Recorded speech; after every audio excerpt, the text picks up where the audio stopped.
अरबी समुद्रात सुरू झालेल्या डिझेल तस्करी विरोधात मुंबई कस्टमच्या ब्लॅक कस्टम्स विभागाने मोठी कारवाई केलेली आहे। या कारवाईत महाराष्ट्रातील उरण आणि छत्तीसगड येथील आरोपींना अटक करण्यात आलेली आहे। कोकण किनारपट्टीवरील मुंबई, रायगड, रत्नागिरी व सिंधुदुर्ग जिल्ह्याच्या समुद्र परिसरात मोठ्या प्रमाणावर डिझेल तस्करी सुरू असल्याची माहिती सातत्याने समोर येत होती। याच पार्श्वभूमीवर करण्यात आलेल्या या कारवाईत सुमारे 40 टन डिझेल, अंदाजे 1 कोटी रुपयांचा कृपाळू नावाच्या बोटीसह मुद्देमाल कस्टम्स विभागाने जप्त केला आहे। सूत्रांकडून मिळालेल्या माहितीनुसार या तस्करीबाबत मुंबई कस्टम्स विभागाला खात्रीशीर गुप्त माहिती मिळाली होती। कस्टमचे पथक येत असल्याची चाहूल लागताच डिझेल तस्करांनी बोटीवरील फोकस लाईट बंद करून पळ काढण्याचा प्रयत्न केला। मात्र कस्टम्सकडेच अचूक माहिती असल्याने आरोपींना ताब्यात घेण्यात यश आले।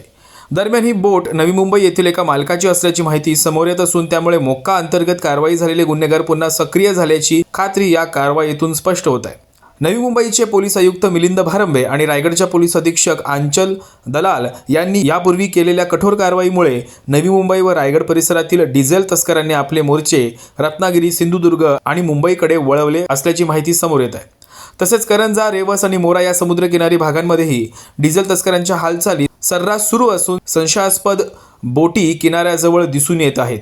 विशेष म्हणजे या तस्करांची तंतोतंत माहिती सागरी पोलीस, मेरीटाईम विभाग व कस्टम्स यंत्रणांकडे असून ही माहिती वरिष्ठ पातळीपर्यंत प्रभावीपणे पोहोचत नसल्याची चर्चा सुरू आहे। डिझेल तस्करांकडून राजकीय नेत्यांशी भेटीगाठी करून फोटो प्रसिद्ध केले जात असून स्थानिक पातळीवर राजकीय पाठबळ असल्याचा आभास निर्माण केला जात आहे। त्यामुळे स्थानिक पोलीस व नागरिकांवर दबाव निर्माण होत असून तरुण पिढी डिझेल तस्करांकडे आकर्षित होत असल्याचे गंभीर चित्र समोर येत आहे। या पार्श्वभूमीवर नवी मुंबईचे पोलीस आयुक्त मिलिंद भारंबे, रायगडच्या पोलीस अधीक्षक आंचल दलाल, रत्नागिरीचे पोलीस अधीक्षक नितीन बगाटे, सिंधुदुर्गचे पोलीस अधीक्षक मोहन दरीकर तसेच मुंबईचे पोलीस आयुक्त देवेन भारती यांनी जातीने लक्ष घालून मोक्का अंतर्गत कारवाई झालेले आणि पुन्हा सक्रिय झालेले डिझेल तस्करांवर कठोर कारवाई करावी अशी जोरदार मागणी होत आहे। निर्भीड शोधसाठी सुयोग गायकवाड, उरण।